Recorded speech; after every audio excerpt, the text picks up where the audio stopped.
নমস্কার বন্ধুরা, আমি নিহারঞ্জন চক্রবর্তী। আজকের ভিডিওতে আমরা আলোচনা করব ভারত থেকে এক্সপোর্ট ব্যবসা কেন এত লাভজনক, বিশ্ববাজারে ভারতীয় পণ্যের চাহিদা এত বেশি কেন, আর একজন সাধারণ মানুষ হিসাবে এক্সপোর্ট ব্যবসা শুরু করলে বিশাল লাভ করতে পারে কি। আমি সব কিছু স্টেপ বাই স্টেপ ব্যাখ্যা করব। এই ভিডিও শেষ পর্যন্ত দেখতে থাকলে আপনি বুঝতে পারবেন কেন ভবিষ্যতে সবচেয়ে লাভজনক ব্যবসা হলো এক্সপোর্ট ব্যবসা। ইন্ডিয়া থেকে এক্সপোর্ট কেন এত লাভজনক, আর আমি নিহারঞ্জন চক্রবর্তী, আপনার হোস্ট, এক্সপোর্ট ব্যবসার বিজনেসের গাইড, এবং আমার কিছু বাংলা বই আছে এক্সপোর্ট ব্যবসার উপর, যেগুলো আপনারা সংগ্রহ করে এক্সপোর্ট ব্যবসা সম্বন্ধে আরও বেশি জানতে পারবেন। চলুন শুরু করা যাক আজকের ভিডিও।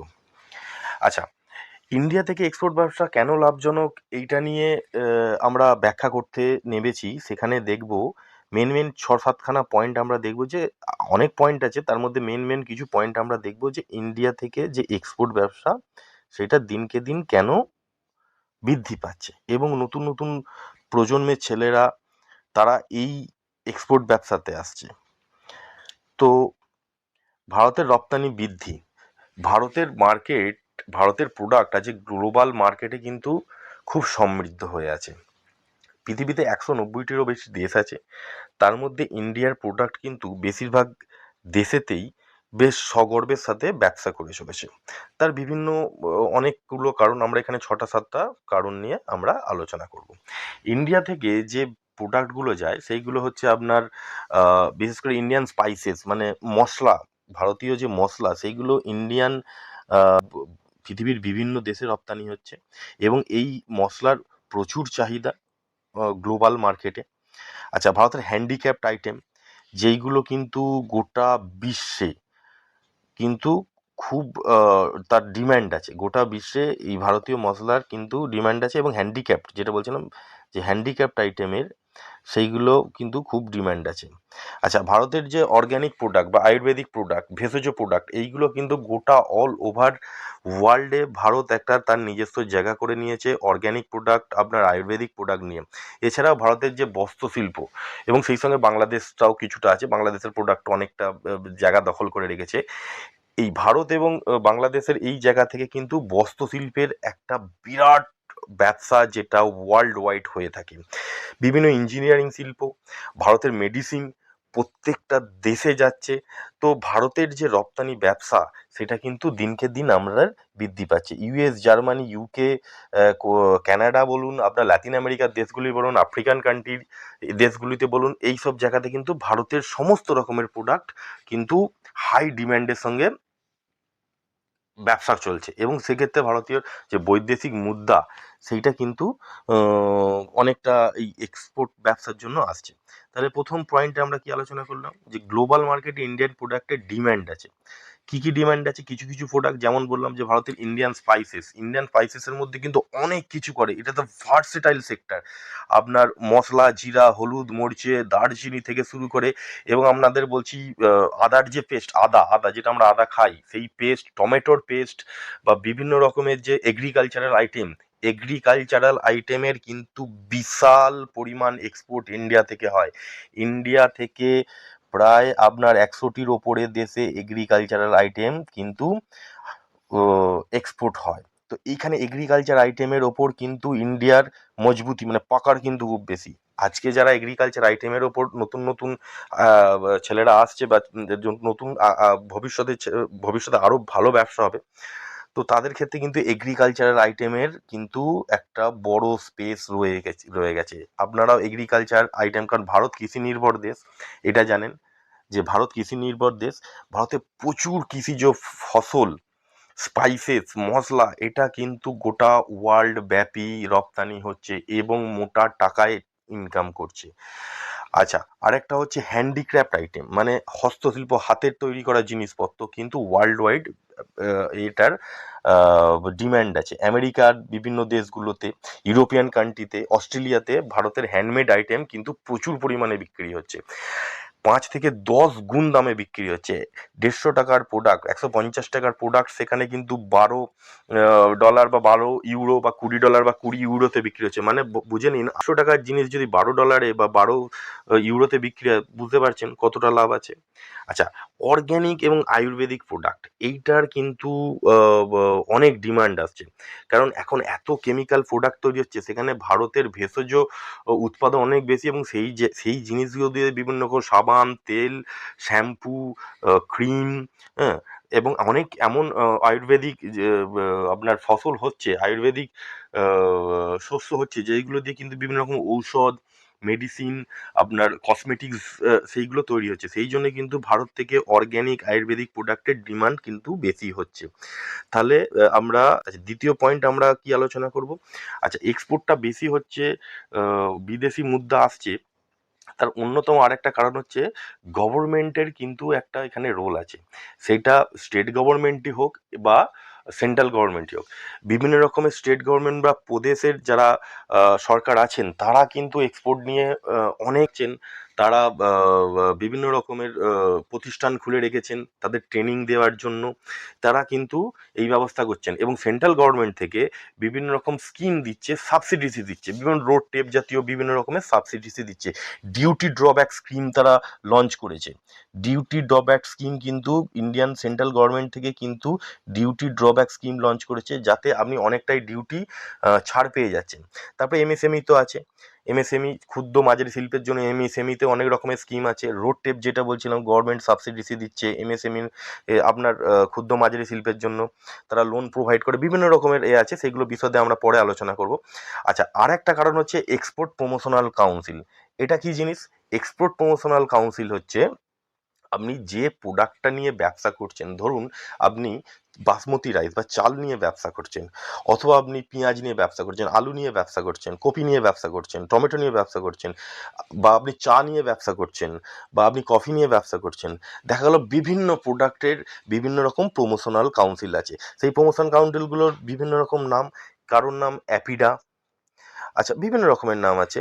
তো আপনি যে প্রোডাক্ট নিয়ে ব্যবসা করছেন তার এক্সপোর্ট প্রমোশন কাউন্সিল আছে, সেখান থেকে আপনাকে গাইড করে দেওয়া হবে, বা সেই এক্সপোর্ট কাউন্সিলের মেম্বার আপনি যদি হয়ে থাকেন বা হতে হবে, সেখান থেকে কিন্তু আপনি অনেক কিছু জানতে পারবেন। গভর্নমেন্ট এই এক্সপোর্ট প্রমোশনাল কাউন্সিল তৈরি করেছে শুধুমাত্র আপনাদের যারা এক্সপোর্ট করেন তাদের সুবিধার জন্য। আচ্ছা, এবার নেক্সট পয়েন্টে আমরা চলে আসি।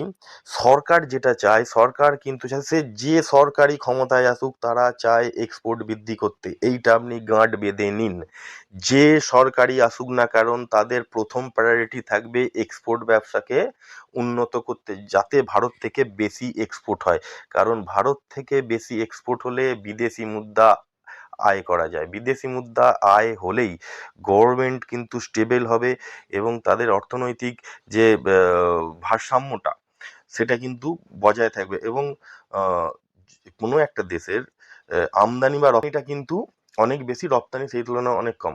তো যে দেশের এটা স্টেবল, যে দেশে আমদানি রপ্তানি স্টেবল, সেই দেশে কিন্তু আপনার অর্থনৈতিক ভিত্তি মজবুত হবে। তো সেক্ষেত্রে বলা যায় যে এক্সপোর্ট হচ্ছে সেরকম একটা ব্যাপার, যেখানে আপনার আহ, আহ, বিদেশি যে টাকা বা বিদেশি যে মুদ্রা সেটা আহরণ বেশি হয়, এবং একটা স্টেবিলিটি আসে। সরকারি সেই জন্য সরকার, যে কোনো গভর্নমেন্টই ক্ষমতায় আসুক, সেটা প্রদেশের গভর্নমেন্ট হোক, স্টেট গভর্নমেন্ট হোক, বা আপনার সেন্ট্রাল গভর্নমেন্ট হোক, তারা কিন্তু এক্সপোর্ট ব্যবসায় বিভিন্ন সাবসিডিসি দেয়। এক্সপোর্ট ব্যবসাকে তারা আরও বেশি বেশি করার জন্য বিভিন্ন রকমের ট্রেনিং দেয় বা উৎসাহ প্রদান করে। 3 নম্বরে আমরা চলে আসবো। আচ্ছা, ইন্ডিয়া কিন্তু এই মুহূর্তে ম্যানুফ্যাকচারিং হাব। আগে আমরা জানতাম যে চায়না ছিল ম্যানুফ্যাকচারিং হাব, কিন্তু এখন কিন্তু একটা নতুন ইন্ডিয়া তৈরি হয়েছে, যে ইন্ডিয়া হচ্ছে ম্যানুফ্যাকচারিং হাব তৈরি হয়েছে। এবার ম্যানুফ্যাকচারিং হাব কেন তৈরি হয়েছে? কারণ আজকের দিনে ইন্ডিয়াতে কিন্তু সমস্ত রকমের সুযোগ সুবিধা সব কিছু আছে, সেইগুলোকে ইন্ডিয়া কিন্তু কাজে লাগাচ্ছে। কি কি হচ্ছে, যে কেন ইন্ডিয়া, কেন আমাদের আজ হঠাৎ করে কেন ম্যানুফ্যাকচারিং হাব হয়ে গেল? কারণ ইন্ডিয়াতে কিন্তু চিপ লেবার পাওয়া যায়। আমেরিকা বা লাতিন আমেরিকা বা ইউরোপিয়ান কান্ট্রির একটা লেবার বা একটা শ্রমিককে যে টাকা দিয়ে আপনি কাজ করাবেন, ইন্ডিয়াতে তার থেকে অনেক কম কম টাকা দিয়ে আপনি শ্রমিক সহজলভ্যতা আছে। সেই জন্য কিন্তু চিপ লেবার এখানে পাওয়া যায়, স্কিলড ওয়ার্কার, চিপ লেবার দুটোই পাওয়া যায়। আচ্ছা, হিউজ র মেটেরিয়াল, ভারত কৃষিভিত্তিক দেশ এবং এখানে বিভিন্ন ছোট মাঝারি বড় ক্ষুদ্র সমস্ত শিল্প আছে। সেখান থেকে কিন্তু এবং আমাদের যে খনিজ পদার্থ বা বিভিন্ন রকমের এর ভাণ্ডার আছে, সেখানে কিন্তু হিউজ র মেটেরিয়াল আছে। অতএব কোনো এই এক্সপোর্ট ব্যবসার জন্য যে তিনটে জিনিসের দরকার, সেই তিনটে জিনিসই কিন্তু আমাদের এখানে সহজলভ্য। সেই জন্য কিন্তু এটা একটা ম্যানুফ্যাকচারিং হাব হয়ে গেছে। আচ্ছা, এখন কিন্তু ফরেন বায়াররা ডাইরেক্ট ইন্ডিয়া ভিজিট করে, ইন্ডিয়া থেকেও তারা কেনে। কারণ কি? প্রথম হচ্ছে তাদের হচ্ছে লো কস্ট। প্রথম হচ্ছে তাদের লো কস্ট হয়, হাই কোয়ালিটি এবং ভ্যারাইটি আছে প্রচুর। ইন্ডিয়া থেকে প্রচুর জিনিসের অনেক রকম ভ্যারাইটি। আজকে যদি আপনি সুতির কাপড় দেখেন, বিভিন্ন রকমের ভ্যারাইটি, ইঞ্জিনিয়ারিং শিল্প, মেডিসিনের ওপর বিভিন্ন ওরাল ট্যাবলেট হয়, আপনার স্যালাইন জাতীয় ওষুধ হয়, আবার গায়ে মাখার আপনার ক্রিম, মলম, বিভিন্ন রকম যে কোনো সেক্টরে সব রকমের জিনিসের আপনার লো কস্ট, হাই আপনার কোয়ালিটি এবং ভ্যারাইটি প্রোডাক্ট থাকে। সেই জন্য কিন্তু ইন্ডিয়া আজকের দিনে কিন্তু ম্যানুফ্যাকচারিং হাব হয়ে গেছে। আচ্ছা, প্রোডাকশন কস্ট এখানে কম, তাই তাই কি হচ্ছে, বিভিন্ন জিনিস এখানে কিন্তু প্রচুর পরিমাণে মাস লেভেলে প্রোডাকশান হচ্ছে এবং সেই মাস লেভেলের প্রোডাকশানগুলো আপনার বাইরের দেশে চলে যাচ্ছে এক্সপোর্টের মাধ্যমে। প্রফিট মার্জিন কিন্তু অনেক বেশি। আজকে আপনি দেখুন, আমাদের এখানে আমি একটা ছোট্ট উদাহরণ দিই। টমেটো, ধরুন টমেটো আপনি কি করছেন, আমাদের এখানে শীতকালেতে 10 টাকা, 20 টাকা, 50 টাকাতেও বা গরমের সময় 80 টাকাতেও আপনার টমেটো পাওয়া যায়। আজকের ডেটে কিন্তু এই টমেটোগুলোকে কি করছে, তারা পেস্টিং বানাচ্ছে বা তারা পাউডার বানাচ্ছে, টমেটো থেকে শুকিয়ে করে পাউডার বানিয়ে সেইগুলোকেই 2000-3000 টাকা কেজি ধরে বিদেশি মার্কেটে বিক্রি করে দিচ্ছে। প্রফিট মার্জিন কিন্তু অনেক অনেক বেশি। আচ্ছা, আমরা এবার নেক্সট পয়েন্টে আসবো। নেক্সট পয়েন্ট হচ্ছে যে এক্সপোর্ট ব্যবসার আরেকটা অ্যাডভান্টেজ হচ্ছে আপনার, যেটা হচ্ছে কারেন্সির যে ব্যাপারটা, ডলারে ইনকাম হয়, কারেন্সি অ্যাডভান্টেজ যেটা হয়। আচ্ছা, এটা কি ব্যাপারটা কীরকম? ধরুন $1 সমান হচ্ছে প্রায় আপনার 83 টাকা, 83 রুপিস, এখন আজকের যে দিনে আমি ভিডিওটা বানাচ্ছি। এবার যখন আপনি কোনো বায়ারের কাছ থেকে আপনি পেমেন্টটা নেন বা পেমেন্ট পান, তখন কিন্তু সেটা ইন্ডিয়ান রুপিতে কনভার্ট করা হয়। সেইখানে কিন্তু আপনার একটা ভালো প্রফিটেবল মার্জিন আপনার থাকে। সেটা আপনাকে আলাদা করে ভালো করে আমরা আরেকটি ভিডিও যখন বানাবো, সেটা নিয়ে আমরা সম্পূর্ণভাবে আলোচনা করব। আচ্ছা, ভূ রাজনৈতিক একটা সুবিধা আছে। ইন্ডিয়া এমন একটা জায়গাতে অবস্থিত এই মুহূর্তে, তো সেখান থেকে বিভিন্ন জায়গাতে চলে যাওয়া যায়। বিভিন্ন জায়গা থেকে করেসপন্ডেন্ট বা কানেকশানগুলো কিন্তু খুব সুবিধার।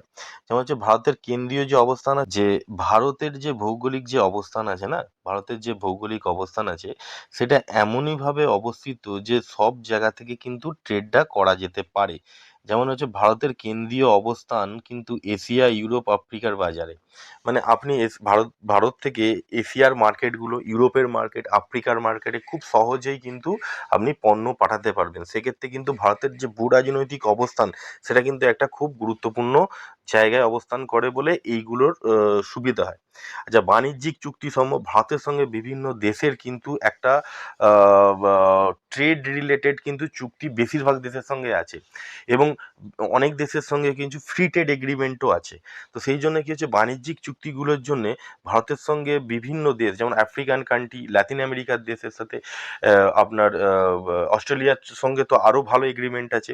আমেরিকার সঙ্গে এখন একটু প্রবলেম হচ্ছে, কারণ ওদের ট্যারিফের ব্যাপারগুলো, আগে কিন্তু অনেক স্মুথলি ব্যাপারটা হতো। তো এই বাণিজ্যিক চুক্তিগুলো কি হয়, সুবিধা হয় কি, আমাদের এক্সপোর্ট করার জন্য কিন্তু একটা ব্যারিয়ার যে ছিল সেটা কিন্তু ভেঙে দিয়েছে।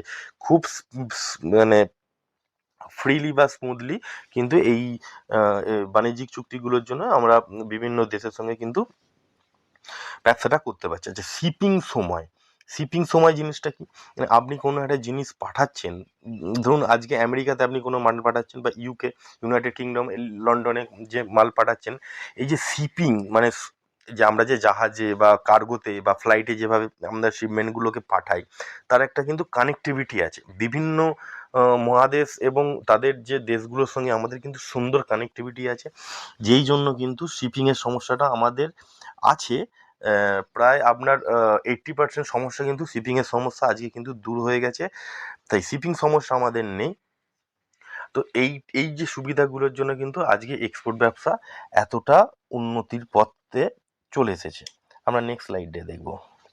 আচ্ছা, এবার একটা কিন্তু খুব খুব খুব গুরুত্বপূর্ণ বিষয় নিয়ে আমরা আলোচনা করতে চলেছি যে এক্সপোর্ট ব্যবসায় কি যাদের অনেক টাকা আছে, যাদের অনেক মূলধন, যাদের অনেক ক্যাপাসিটি তারাই করতে পারবে? যাদের কম টাকা বা নেই তারা কি এক্সপোর্ট ব্যবসা করতে পারবে না? উত্তর হলো একদমই না। ছোট ছোট ইনভেস্টমেন্ট, কম ইনভেস্টমেন্ট থেকেও কিন্তু এই ব্যবসা অনেক সফলভাবে অনেক লার্জ স্কেলে কিন্তু করা যায়। আপনার অন্যান্য ব্যবসার মতো কিন্তু এক্সপোর্ট ব্যবসা নয়, যেটার জন্য কিন্তু অনেক টাকা পয়সা লাগবে, অনেক ইনভেস্টমেন্ট লাগবে। এই ব্যাপারটা কিন্তু এক্সপোর্ট ব্যবসায় একদমই নয়। কম ইনভেস্টমেন্ট থেকেও কিন্তু এই ব্যবসা শুরু করা যায়। একদম নতুন, যাদের কাছে ইনভেস্টমেন্টই নেই, খুব কম ইনভেস্টমেন্ট, ইভেন 5,000 10,000 টাকা থেকেও কিন্তু শুরু করা যায়। আপনার কাছে যদি একটা ইন্টারনেট কানেকশান থাকে বা আপনার কাছে যদি একটা কোম্পানি এস্টাবলিশমেন্ট করার জন্য ট্রেড লাইসেন্স, জিএসটি আর আইইসি কোড থাকে, তাহলেই কিন্তু আপনি, বা আরও একটা দুটো পেপার লাগে সেইটার জন্য কিন্তু আপনি, সেইগুলো থাকলে আপনি কিন্তু এই ব্যবসা করতে পারেন। নতুনরা কিন্তু এইটা একদমই ভাববেন না যে যাদের হিউজ ইনভেস্টমেন্ট আছে তারাই এইমাত্র ব্যবসা করতে পারবে। উত্তরটা হচ্ছে কিন্তু নো। কম ইনভেস্টমেন্টেও কিন্তু এই ব্যবসা শুরু করা যায়। আচ্ছা, এখন কিন্তু কম ইনভেস্টমেন্টে, এবার ধরুন আপনার কাছে ছোটো কার্গো আছে, আপনি ইন্ডিয়ান পোস্ট, ডিএচএল, ফেডেক্স, জিটিডিসি দিয়ে আপনি 2 কেজি 3 কেজি 5 কেজি মালও পাঠিয়ে দিতে পারেন। এখন তো আবার অনলাইন এসে গেছে, আপনার প্রোডাক্ট কিন্তু আপনি অ্যামাজন গ্লোবাল, আপনার ইবে, এইসব যে আপনার অনলাইন কোম্পানিগুলো আছে এর মাধ্যম দিয়েও কিন্তু আপনি এক্সপোর্ট ব্যবসা শুরু করতে পারবেন। একটা জিনিস মাথায় গেঁথে নিন, স্মল ইনভেস্টমেন্টে কিন্তু এক্সপোর্ট শুরু করা যায়। এইটা কিন্তু আপনাকে মাথায় নিয়ে নিতে হবে। অনেকে বলেন যে না, বিরাট কিছু টাকা লাগবে এক্সপোর্ট ব্যবসা নিয়ে। এক্সপোর্ট ব্যবসার জন্য কিন্তু বিরাট কোনো টাকা লাগে না। এক্সপোর্ট ব্যবসার জন্য কম ইনভেস্টমেন্টেও এক্সপোর্ট ব্যবসা কিন্তু হয়। বললাম, আমি আরেকবার বলছি, কম ইনভেস্টমেন্টেও কিন্তু এক্সপোর্ট ব্যবসা করা যায়। এক্সপোর্ট ব্যবসার জন্য লাগে একটা ইন্টারনেট কানেকশান, আপনার কিছু ডকুমেন্ট, যেগুলো হচ্ছে trade license, GST, IEC code, আর একটা আরসিএমসির একটা সার্টিফিকেট, আর একটা দুটো পেপার হলেই আপনি এক্সপোর্ট ব্যবসা শুরু করতে। এক্সপোর্ট ব্যবসায় লাগে আপনার সদ ইচ্ছা। তো স্মল ইনভেস্টমেন্টেও আপনি কিন্তু এক্সপোর্ট ব্যবসা শুরু করতে পারবেন। আচ্ছা, রিয়েল প্রফিট এক্সাম্পল, এখানে একটা এক্সাম্পল আছে যে কথা আপনাকে আমরা আগেই বললাম কেস স্টাডি দিয়ে, যে ধরুন আজকে আপনার আমি একটা চাল নিই, একটা বাসমতি চাল দিয়ে কথাই বলছি, বা নর্মাল যে সোনা মাসুরি যে চাল আছে সেই সেই চালের কথাই আমি বলছি। ধরুন আপনার এখানে সোনা মাসুরির দাম হচ্ছে, আমি অ্যাভারেজ 40 টাকা, আপনি পার কেজিতে সোনা মাসুরি চাল কিনলেন। এক কন্টেনার চাল, এক কন্টেনার চাল মানে মোটামুটি ধরুন 25 টন আমি ধরছি, একটা হিসাব দিচ্ছি, 25 টন এক কন্টেনার চালের আপনি অর্ডার পেলেন। ঠিক আছে, আপনি এইটা হয়তো আপনি বিক্রি করলেন 45 rupees per KG, all costing বাদ দিয়ে। তাহলে আপনার এইটা হচ্ছে আপনার কস্টিং, 40 টাকা পার কেজি হচ্ছে আপনার আপনার টোটাল কস্টিং। আপনি হয়তো কিনছেন 38 টাকাতে, 40 টাকাতে আপনি টোটাল আপনার দাঁড়ালো 40 টাকা, আপনি 45 টাকা কেজিতে যদি 5 টাকাও হয়, তাহলে 25 টন মানে 25,000 কেজি, মানে আপনার কতটা লাভ দাঁড়ালো সেটা আপনি হিসাব করে নিন। আর এইগুলো কিন্তু আপনার রিপিট অর্ডার হয়। যদি আপনার জিনিস ভালো লাগে তাদের, এইগুলো কিন্তু রিপিট অর্ডার হয়। অতএব মাথায় রাখবেন, এগুলো কিন্তু রিপিট অর্ডার হয়। মানে ধরুন আপনি আজকে আহ, এমন একটা জিনিস পাঠাচ্ছেন যেটি ওইখানকার মার্কেটে সুটেবল, ধরুন চাল, ডাল, গম, তেল, নুন সবই কিন্তু এক্সপোর্ট হয়। ইঞ্জিনিয়ারিং শিল্পের এক্সপোর্ট হয়, আপনার বস্ত্র এক্সপোর্ট হয়, আপনার চাঙ্ক জুয়েলারি, কসমেটিক্স প্রোডাক্ট, মেডিসিনটা একটা হিউজ গেম, আমি মেডিসিন নিয়ে বলবো না, মেডিসিন কিন্তু প্রচুর পরিমাণে এক্সপোর্ট হয়। আপনি এই মুহূর্তে যে প্রোডাক্ট ভাবছেন সেই প্রোডাক্টটি কিন্তু এক্সপোর্ট হয়। আপনি কি জানেন আমাদের এখান থেকে মুলতানি মাটি, গোবর, সমস্ত কিছু, ফ্রোজেন ফ্রোজেন যে ফিশগুলো হয়, ফ্রোজেন ফিশ, ফ্রোজেন চিপস, মানে বা মারিন মারিন প্রোডাক্টগুলো কিন্তু এখান থেকে এক্সপোর্ট হচ্ছে। প্রতি মাসে কিন্তু সেগুলো রিপিট অর্ডার হয়। 15 দিন ছাড়াও রিপিট অর্ডার হতে পারে, 1 সপ্তাহ ছাড়াও রিপিট অর্ডার হতে পারে। অতএব বায়ার কিন্তু আপনাকে রিপিট অর্ডার দেবে। তবে it is a life time chance, যে আপনি একবার যদি অর্ডার পান তাহলে এগুলো কিন্তু রিপিট অর্ডার হতে পারে। আর ইন্ডিয়ার যেটা কথা বলছিলাম, যে গ্লোবাল ডিমান্ড একটা আছে ইন্ডিয়ান প্রোডাক্টের, কারণ এখানের প্রোডাক্ট কিন্তু খুব আর কি কোয়ালিটি এবং দামেও কম, ওদের তুলনায় দামে কিন্তু কম। এইটা কিন্তু ইন্ডিয়ার ক্ষেত্রে একটা অ্যাডভান্টেজ। এবার কি চ্যালেঞ্জ আছে, আমি তো এতক্ষণ ধরে আপনাদেরকে যে সবসময় পজিটিভগুলোই বলে গেলাম, তাহলে কি নেগেটিভ নেই? অবশ্যই আছে নেগেটিভ। কি নেগেটিভ আছে সেগুলো একটা দুটো আমরা দেখে নিই। একটা দুটো কেন, অনেক আছে, আমরা তার মধ্যে মেন একটা দুটো দেখে নিই। কি কি আছে, যেমন হচ্ছে মাঝে মাঝে সমস্যা হয় কি, অনেক সময় ট্যারিফ বাড়িয়ে দেয়। এই আজকের দিনে আমেরিকা ট্যারিফ বাড়িয়ে দিল হঠাৎ করে। তো সেই একটা চ্যালেঞ্জগুলো আছে। ভারত বিকাশশীল হওয়া সত্ত্বেও ভারতের আবহাওয়াগত এখনও কিছু চ্যালেঞ্জ সম্মুখীন হয়, যা রপ্তানি সীমাবদ্ধ খরচকে প্রভাবিত করে। আচ্ছা, বিভিন্ন রপ্তানি নীতিমালা নীতি নির্ধারক পরিবর্তন করে। অনেক সময় কি হয়, এইগুলো ডে টু ডে বেসিসে কি হয়, বিভিন্ন আইনগুলো আপনার চেঞ্জ হয়ে যাচ্ছে, সেই জন্য একটা সমস্যা তৈরি হচ্ছে। হঠাৎ করে কোনো একটা জায়গাতে যুদ্ধ লেগে গেল, সেক্ষেত্রে কী হবে তারও উপায় আছে। বা কোনো একটা সরকার বদল হয়ে গেল, ন্যাচারাল ডিজাস্টার এসে গেল, বা আমাদের আরও আরও যে আমাদের যে এত পেপার ওয়ার্কসের যে একটা চাপ, সেইগুলোকে কম করার জন্য সরকার আরও বেশি চেষ্টা করছে। সেইগুলো একটা আছে চ্যালেঞ্জ। তো এই চ্যালেঞ্জগুলোকে আমরা ওভারকাম করে দিয়ে আমরা অনেকটাই হয়ে গেছে, আরও সরকার তার উপর কাজ করছে এই চ্যালেঞ্জগুলোকে ওভারকাম করার জন্য। তো এখন কিন্তু আমাদের এক্সপোর্ট ব্যবসা কিন্তু একটা ভালো স্টেবল জায়গায় আছে, এবং আগামী দিনে এটা কিন্তু বাড়ছে। আচ্ছা, কেস স্টাডি তো অনেক আছে, আমরা পরবর্তী ভিডিও এইসব কেস স্টাডিগুলো দেখব, যে আমাদের ইন্ডিয়া থেকে বা ওয়েস্ট বেঙ্গল থেকে কী কী প্রোডাক্ট যাচ্ছে, এবং তার সেখানে কী কী রিয়েল চ্যালেঞ্জ আছে বা কী কী পজিটিভ দিক আছে, সেই কেস স্টাডিগুলো আমরা পরের ভিডিওতে দেখব। আচ্ছা, এবার কনক্লুশনে আসি, ইন্ডিয়া থেকে এক্সপোর্ট ব্যবসা কি লাভজনক? অবশ্যই আমি বলবো লাভজনক। তাহলে বন্ধুরা, ইন্ডিয়া থেকে এক্সপোর্ট ব্যবসা কেন লাভজনক সেই বিষয়ে এই ভিডিওতে আমরা আলোচনা করলাম। আপনাদের যদি এই ভিডিওটি ভালো লাগে তাহলে লাইক, কমেন্ট এবং সাবস্ক্রাইব করবেন। এই ভিডিওটি ভালো লাগে আমার এই চ্যানেলটিকে আপনারা ফলো করে রাখবেন, এবং আগামী দিনে আমি চেষ্টা করব অনেক ভিডিও দেওয়ার জন্য। অবশ্যই এক্সপোর্ট ব্যবসাতে আসুন। চাকরি ভালো, চাকরির পেছনে চাকরিকেই যে জীবনের ধ্যান জ্ঞান করে নিতে হবে এরকম নয়। নতুন নতুন অনেক ব্যবসা আছে, তার মধ্যে এক্সপোর্ট ব্যবসা কিন্তু অনেক অনেক টাকা ইনকাম করা যায়, অনেক একটা নিজের সম্মান তৈরি করা যায়। এক্সপোর্ট ব্যবসাতে আপনারা আসুন। আগামী প্রজন্মকে আমি আহ্বান জানাচ্ছি, আপনারা এক্সপোর্ট ব্যবসাতে আসুন। যে কেউ এক্সপোর্ট ব্যবসা করতে পারে। নমস্কার, আজকে আমরা এখানেই ভিডিওটা শেষ করছি।